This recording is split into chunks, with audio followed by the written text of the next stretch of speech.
पृथ्वी और जो कुछ उसमें है यहोवा ही का है, जगत और उसमें निवास करने वाले भी। क्योंकि उसने समुद्रों को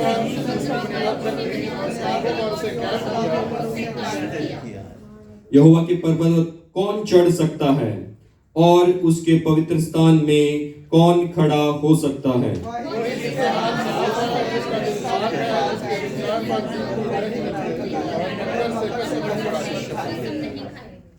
वह यहोवा की ओर से आशीष पाएगा और अपने उद्धार करने वाले परमेश्वर की ओर से धर्मी ठहरेगा।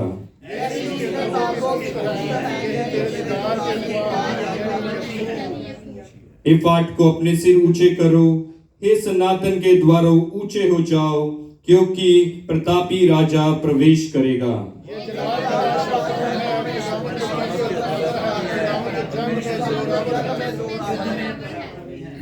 आखिरी दोनों आयतें हम लोग साथ मिलकर पढ़ेंगे। हे फाट को अपने सिर ऊंचे करो, हे सनातन के द्वारों तुम भी खुल जाओ, क्योंकि प्रतापी राजा प्रवेश करेगा। वह प्रतापी राजा कौन है?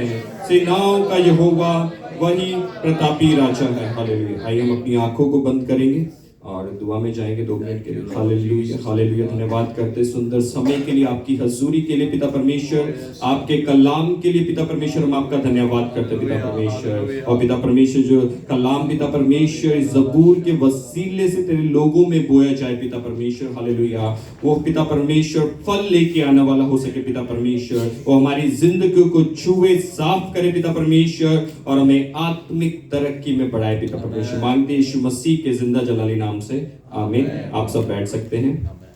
हालेलुया। कितने लोग खुश हैं परमेश्वर की हजूरी में? आमीन। एक व्यक्ति, एक कहानी है, एक व्यक्ति था जो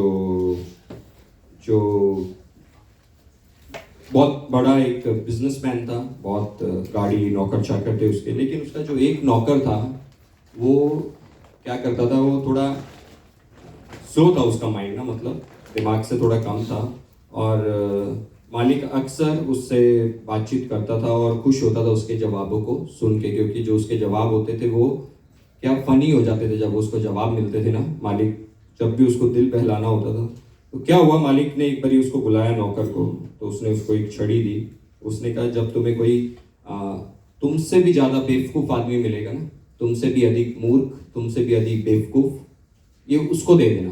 तो उस नौकर ने क्या किया, वो छड़ी अपने कमरे में ले जाके रख दी। फिर एक दिन क्या हुआ, मालिक बीमार हो गया बहुत, और मालिक बीमार हो गया तो उसको तरस आया जो उसने किया उस नौकर के साथ, और बर्ताव, उसके सवाल जवाब हर तरीके से। तो ये जो मालिक बीमार हो गया, उसने उसे बोला कि मैंने तुझसे बहुत, उसे पता था अभी वो मरने वाला है, तो उसने बुलाया, उसने उससे माफ़ी मांगी, और उसने बोला कि ये चाबी है घर की ये, और मैं जा रहा हूँ। तो बोला कितने दिन में लौट आओगे? कह रहे नहीं, वहाँ से लौट के नहीं आ सकता मैं अभी। तो बोलता जा कैसे रहे हो, प्लेन से, गाड़ी से, जहाँ से? नहीं, कह रहे वहाँ पे अपने आप ही जब ऐसा होता है तो वो आएंगे लोग लेके चले जाएंगे मुझे। और फिर उसने बोला कि वहाँ पे आपने घर वर खरीद लिया है, गाड़ी वाड़ी का सारा, होटल का रहने खाने पीने का इंतज़ाम कर लिया है? तो बोला कि नहीं, वहाँ पे ऐसा कुछ नहीं होता, वहाँ पे जो है सो है, वैसा ही है। तो ये जो मूर्ख नौकर था उसका, उसने क्या किया, वो जो छड़ी लेके आया कमरे से वो अपने मालिक को दे दी। आमीन। तो उसने बोला कि ये छड़ी मुझे क्यों दी? क्या, मैंने तो सोचा था कि आप बहुत समझदार हो, सोचा कि आप बहुत समझदार हो, इतना बड़ा आपका काम धंधा है, और इतना सब कुछ आपने यहाँ पे जोड़ा, गाड़ियाँ, ऐशोराम, बंगले, बिजनेस। यहाँ आपने जहाँ 4 दिन रहना था वहाँ पे दुनिया भर का ज़माना जोड़ लिया आपने, दुनिया भर की दौलत जोड़ ली, और जहाँ से कभी जाके वापस नहीं आना, जहाँ हमेशा तूने रहना है, वहाँ के लिए तूने कुछ भी नहीं जोड़ा। तो इससे हम सीख सकते हैं कि आज हम कहाँ पे अपना धन जोड़ रहे हैं। आमीन। जो आज की वर्शिप, जो प्रार्थना, जो वचन शब्द एक पवित्रता के ऊपर, एक धार्मिकता के ऊपर, परमेश्वर के प्रेम के ऊपर बार बार एम्फेसाइज हो रहा था, फोकस हो रहा था। तो जब हम इस कहानी को देखते हैं, अभी आप बोलेंगे कि मुकेश भाई हम तो कोई धन वन नहीं जोड़ रहे हैं यहाँ पे, हम छोटी छोटी नौकरी कर रहे हैं, जो कमाते हैं खाते हैं, कुछ नहीं ऐसा करते हैं। लेकिन यदि आज हम शारीरिक रूप पे चीज़ों को नहीं जोड़ते हैं, लेकिन आप शारीरिक रूप से किन चीज़ों पे ज़्यादा एफर्ट डाल रहे हैं, वो मायने रखता है कि आप कितना आत्मिक चीज़ों में अपनी ताकत को लगा रहे हैं, अपनी शक्ति को लगा रहे हैं, और किस तरीके से हम चल रहे हैं। हमारा समय, हमारा सुनना, हमारा उठना, हमारा चलना, क्या आज हम उतनी ताकत, क्योंकि परमेश्वर का वचन एक इस प्रकार भी कहता है कि जो शरीर की कसरत है, जो एक्सरसाइज है, वो क्या है, अभी तो तुम्हें तंदुरुस्त रखेगी, लेकिन जो धार्मिकता है, जो गॉडलीनेस है, वो क्या है, इस जीवन में भी तुम्हें संभाल के रखती है और आने वाले जीवन में। तो आज हम जांचें, तो खासकर जो इस जबूर को जो परमेश्वर ने दिया, क्योंकि मैं परमेश्वर से पूछा था कि परमेश्वर किस जबूर से बात करूं, तो जबूर 23 मेरे जहन में बार बार आ रहा था। तो मैंने कहा परमेश्वर ये तो बहुत अच्छा जबूर है, मुझे बहुत पसंद है, लेकिन जब मैं गया नहीं मैं वहां पे ना, फिर भी मैं जबूर पे जबूर पढ़ी जा रहा हूँ कि परमेश्वर कहीं और से बात कर दूं। जब मैंने खोला परमेश्वर की बात को सुन के, जब मैं आ रहा था तो परमेश्वर ने मेरे को 23 रहा था, लेकिन परमेश्वर ने 24 पे मुझे रोका। आमीन, हालेलुया। और मेरा विश्वास है कि जब परमेश्वर ने इस जबूर पे हमें रोका, मुझे रोका, तो हमेशा जरूर हमारे लिए एक बरकत का कारण ठहरेगा। आमीन, हालेलुया। तो जो मैं जिस विषय पे मैं बात करना चाहता हूं वो है 4 आयत, 3 आयत से बात करते हैं अपन। यहोवा के पर्वत पर कौन चढ़ सकता है और उसके पवित्र स्थान में कौन खड़ा हो सकता है। आमीन। कितने लोग आत्मा में बढ़ना चाहते हैं? कितने लोग डिजायर रखते हैं कि मैं सामर्थी बनूं, मैं आत्मा में बढ़ूं? कितने लोग?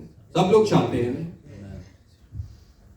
कोई भी नहीं है। एक आई थिंक पंजाबी में कहते कि अगर हमारे में सिर्फ डिजायर ही है ना, उसके लिए काश काश करते रहेंगे तो इस आकाश के नीचे घूमते रह जाएंगे हम लोग।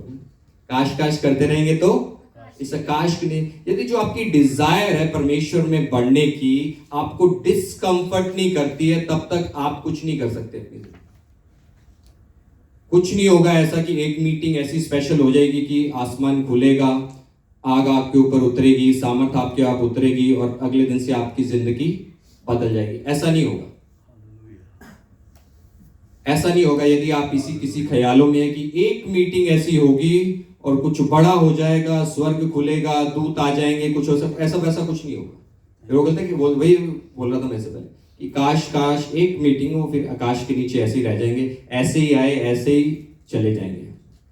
तो आज हम जांचे कि कौन परमेश्वर की, हम उस काश से निकल से, उस डिजायर को लेके उस डिस्कंफर्ट में जाएंगे। आप अपने आप को, शरीर को डिस्कंफर्ट में लेके जाएंगे, घुटनों पे लेके जाएंगे, फास्टिंग में लेके जाएंगे। जब सोने का मन है, अपने फोन को आप साइड पे रख के आप जब आएंगे उस डिस्कंफर्ट में, तभी वो डिजायर आपकी काम करेगी। वरना हर कोई डिजायर रखता है, हर किसी की डिजायर है मैं प्राइम मिनिस्टर बन जाऊं, हर किसी की डिजायर है कि मैं कुछ बन जाऊं, मेरा ये हो जाए वो जाए, लेकिन वो डिजायर कुछ नहीं करती उनकी जब तक वो उस डिजायर के अनुसार अपने को डिस्कंफर्ट में नहीं लेके आते, डिसिप्लिन में नहीं लेके आते, तब तक वही काश, याद रखना है इस बात को ना, आकाश को देखते हुए काश को याद रखना कि काश काश करने से कुछ नहीं होगा। जो यीशु मसीह के चेले भी थे जिन्होंने इस्तेमाल किया, वो कोई खाली नहीं बैठे हुए थे, कहीं कुछ ना कुछ कर रहे थे। चाहे वो चुंगी ले रहे थे, टैक्स ले रहे थे, मछली पकड़ रहे थे, जाल रिपेयर कर रहे थे, कुछ ना कुछ वो काम कर रहे थे। कोई जुआ नहीं खेल रहे थे कहीं पे बैठ के, कहीं सट्टा नहीं खेल रहे थे, कहीं गपशप नहीं लगा रहे थे पार्क में बैठ के, क्या कुछ ना कुछ काम कर रहे थे। उन्हीं को उठाया परमेश्वर ने कि इनको मैं बदलूंगा तो एटलीस्ट इनमें काम करने की डिजायर रहेगी। ये मेहनत करने वाले लोग हैं, मैं इनको चुन के कुछ कर सकता हूं इनके द्वारा। आमीन। और जब उसकी अगली आयत है वो इस प्रकार से कि जिसके काम निर्दोष हैं, हृदय शुद्ध है। आप पढ़ते हैं एक बारी उर्दू में। वही जिसके हाथ साफ है और जिसका दिल पाक है, जिसने बतालत पर दिल नहीं लगाया और मकर से कसम नहीं खाई। आमीन। तो आज हम देखें जिस तरह से आखिरी भी जो प्रार्थना हुई तो जानी पता है कि परमेश्वर ऐसी दया कर, ऐसा अनुग्रह कर कि हमारी जिंदगी के द्वारा, क्योंकि गाना गाना आसान है, तू बढ़े मैं घटू, मेरी जिंदगी से तेरे नाम को जलाल मिले, ऐसा इजी है। लेकिन ये गाना आज का दिन होता है कि हम कलीसिया में इकट्ठे होकर अपने मुंह से गा सकते हैं, लेकिन जो 6 दिन है बाकी के अपनी जिंदगी से ये गाना, ये वर्शिप आपकी जिंदगी से आनी चाहिए जो हम बोलते हैं। क्योंकि क्या होता है ना कि हम लोग बड़े कंफर्ट जोन में रहते हैं। ये टाइम है जहां पे आज कई जगह पे कलीसिया मेहनत कर रही है रूहों को जीतने के लिए। हम लोग सेलिब्रेशन में खोए हुए हैं, कोई वेकेशन पे है, कोई यहाँ है वहां है, कोई वैसा एजेंडा ही नहीं है हमारा।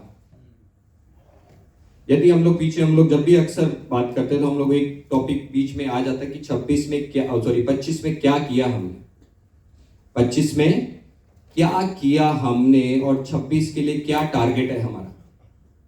तो आज क्योंकि धार्मिकता की एक पर्व, जैसे मैंने कहा कि एक मीटिंग ऐसी नहीं होगी कि कुछ आग उतरेगी और आपकी जिंदगी बदलेगी। वो क्या है, परमेश्वर अंश अंश करके ग्लोरी टू ग्लोरी आपको बढ़ाएगा। आमीन। जैसे जैसे आप परमेश्वर के साथ चलेंगे वैसे वैसे परमेश्वर आपको बढ़ाता जाएगा। यदि आप धार्मिक हैं, धार्मिकता में बढ़ते जा रहे हैं, हालेलुया, तो उसका क्या है, उसके जो रिजल्ट क्या है। क्योंकि जैसे आपने पवित्र आत्मा पाया, पवित्र बाइबल बताती है कि जब आप पवित्र आत्मा को पाओगे तो आप सामर्थ को पाओगे और उसके क्या गवाह ठहरोगे। कि क्या आज हम गवाह हैं उस परमेश्वर के, या हम आपस में मिलके बातचीत करके एक दूसरे को एनकरेज करके वर्ड से खत्म हो गई, चलो जी ये वाली सेल मीटिंग हो गई, ये वाली बंद की खत्म हो गई, और वहां तक हो जाते हैं। कि कितना हम लोग किसी को भी, कोई भी मिले, पार कहीं भी जाते हैं आप अपने ऑफिस में, जो लोग खासकर परमेश्वर, क्योंकि जब आपकी जिंदगी में, क्योंकि आपको मालूम है जो जिसने यीशु मसीह के जब वो क्रूस पे था, उसके जो भाला मारा जिसने, उसने एक स्टेटमेंट दी थी बहुत बड़ी। जब भाला मारा और जब खून और पानी निकला, क्यों दी उसने वो स्टेटमेंट कि ये क्या है, उसने क्या बोला, क्या ऐसा हो गया कि आप बोल सकते हो किसी के मार रहा है, उसके भाला मारा, उसके बाद उसको बोल रहे हो कि ये सचमुच खुदा। क्यों बोला उसने, कभी गौर फरमाया? सही है ना। अभी मैं मान लो एक बंदे को जाके थप्पड़ मार दिया और उसको बोलो कि यार तू तो परमेश्वर का बेटा है, ऐसा हुआ? मैं उसके बारे में थोड़ी सी स्टडी कर रहा था और एक चीज देखी मैंने। स्टडी बताती है बाइबल में, लेकिन एक ही कलाम है उसका। आप यूहन्ना 19:34 देख सकते हैं जहां पे उसने ये स्टेटमेंट दिया।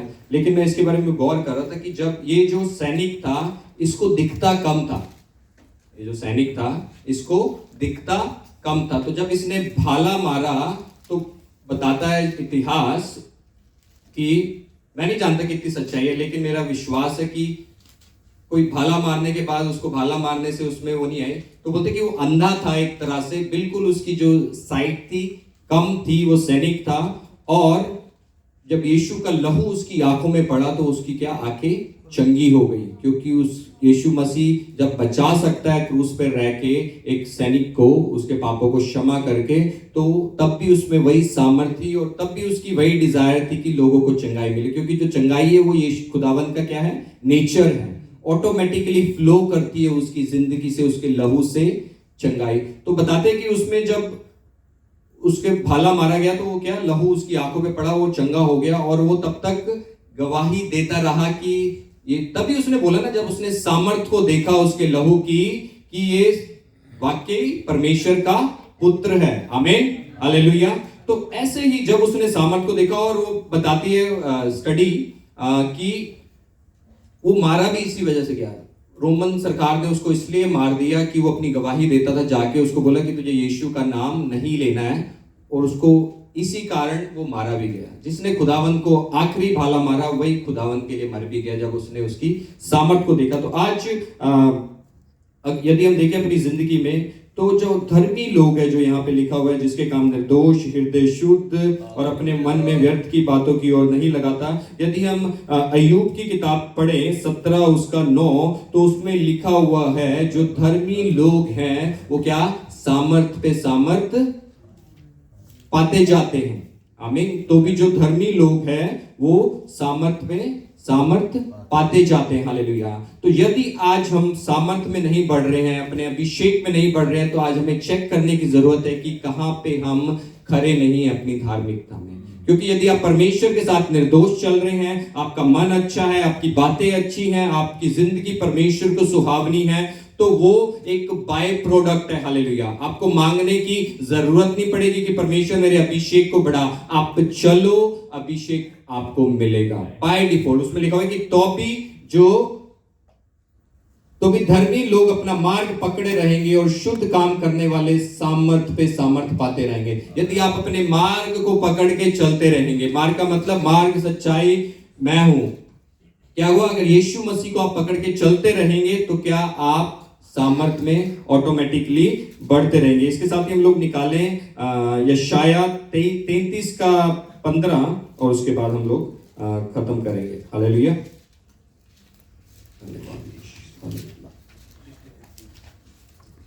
यशाया 33 का 15। और जो रास्त रफ्तार और दुरुस्त गुफ्तगू रखे, जो जुल्म की नकल को हकीर जानता है, जो रिश्वत से दस्त बरदार है, जो अपने कान बंद करता है ताकि खून रेजी से मजमून ना सुने, और आंखें मुदलाता है ताकि जियान कारी ना देखे। आमीन। हालेलुया। तो ये बहुत बड़ी वर्स है। जो धर्म से चलता, सीधी बातें बोलता, अंधेर के लाभ से घृणा करता है और घूस नहीं लेता, जो खून की बात सुनने से कान बंद कर लेता, बुराई देखने से आंखों को मूंद लेता है, वही ऊंचे स्थानों में निवास करेगा। आमीन। तो आज हम देखें कि हम किस तरीके से धार्मिकता से चल रहे हैं परमेश्वर के साथ, और जिस धार्मिकता में, जिस पवित्रताई में हम परमेश्वर के संग आत्मा में चलना चाहते हैं, कि क्या हम जो डिजायर रखते हैं उसके अकॉर्डिंगली हमारी जिंदगी में डिसिप्लिन है या नहीं है। जिस तरह से जानी बताते हैं कि चर्च सबसे बेस्ट प्लेस है। आप कितना एफर्ट लगाते हैं कि आपको संडे को चर्च आए, कितना एफर्ट लगाते हैं कि आप अपने को तैयार करते हैं, पूरे हफ्ते ऑर्गेनाइज करना होता है अपने आप को, अपनी चीज़ों को आप उसी हिसाब से शेड्यूल करते हैं कि मैं किसी भी रीति से संडे को चर्च मिस ना कर रहा हूँ। अभी फ्राइडे बारिश थी बहुत, तो मेरी जो बॉस है उसने बोला कि टेक ऑफ टुडे, कि आज छुट्टी ले लो, कहीं फंस ना जाओ ऐसे ना ऐसे। तो पहले तो मैं सोचा मौसम बढ़िया है, बच्चे हैं घर पे, थोड़ा टाइम वगैरह अच्छे से, फिर एकदम से क्लिक हुआ कि आज छुट्टी ले ली तो संडे ये लोग मेरे को पोटेंशियल है कि बुला लें काम पे, क्योंकि 2 और छुट्टी मेरे को लेनी है। अगर ले ली तो अभी क्योंकि सीजन है, बिजी है, तो कहीं ना कहीं आपको देखना पड़ता है। शैतान हमेशा ऐसे नहीं लेके आएगा किसी भी तरीके से चीजें आपके सामने कि सिंपली सुला देगा, ऐसा नहीं लेके आएगा। वो आएगा तरीके से, बिल्कुल पूरी स्ट्रेटेजी के साथ आएगा, पूरे तरीके के साथ आएगा। इसी तरीके से मैं और मियामिन बात कर रहे थे एक दिन कि परमेश्वर के अनुग्रह से जब से बच्चे छोटे हैं हम लोग इनको लेके आ पा रहे हैं प्रभु के भवन में। ये कोई हमारी बड़ाई नहीं, परमेश्वर का अनुग्रह है। लेकिन जो अनुग्रह है, जो ये ग्रेस भी है ना, जब आप डिस्कम्फर्ट होने के लिए तैयार हो ना, आप पहले ग्रेस को मांगोगे, फिर कि प्रभु 3 बच्चों को ले जाने की मेरे को, क्योंकि मैं नहीं आता था पहले, जब काम के सिलसिले में वो लोग अकेली भी लेके आती थी। लेकिन परमेश्वर का ग्रेस तभी बढ़ता है जब आप एफर्ट लगाते हो उसके। आपकी डिजायर, आपके डिस्कम्फर्ट, आपके डिसिप्लिन अगर जिंदगी में होगा तो परमेश्वर लेके देगा उस अनुग्रह को। पौलुस को भी उसी हिसाब से दिया। पौलुस को ग्रेस देने के बाद तकलीफ नहीं दी, तकलीफ देने के बाद उसने कहा जो मेरा अनुग्रह है तेरे लिए काफी है। तो मेरी विनती यही परमेश्वर से कि परमेश्वर हमारी आंखों को खोले और हम बंद करें उन चीजों को जो हमें आत्मा में बढ़ने से रोकता है, जो हमारे अभिषेक को चुराता है, और शैतान हमारा मूर्ख ना बनाने पाए। हम परमेश्वर को पकड़े रहें, चले। परमेश्वर आप सबको बरकत दे। God bless you.